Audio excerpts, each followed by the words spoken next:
Banorët e Dërmiut kanë dalë në mbrojtje të kishës së Shën Athanasit pas paralajmërimit se ajo do të shehet nga INUV si ndërtim pa leje.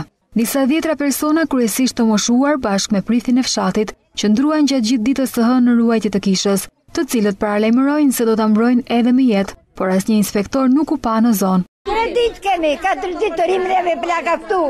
Ja këtu do të vesim, këtu. Kjo është padrejtësi. Meqense është padrejtësi edhe ne do të mbrojmë fenë tonë, ortodokse. Jemi ortodoks. Këto gjëra nuk bëhen në asnjë vend çfarë bëhen në Shqipëri. Neve njerë do vdesim, po do vdesim poshtë nga kisha.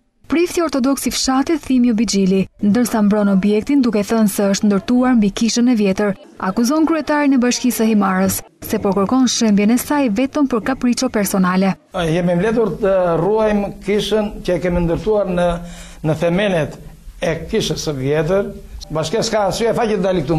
Kryetari i bashkisë firmos letra, prishje, pa ardhur prezant këtu. Prandaj të mendojmë, të ulim tavolinë, të ulim acarimet, të ulim kapriçot dhe të bizetojmë në mënyrë njerëzore, kulturore, me të arsjetojnë gjërat. Vendimi i Bashkisë së Himarës për shembjen e objektit të kultit erdhi pas kërkesës së disa arkeologëve që kërkojnë ndërtimin e një kishe katolike, pasi në këtë vend mendohet se ka ekzistuar i vetmi institucion katolik në zonën e jugut,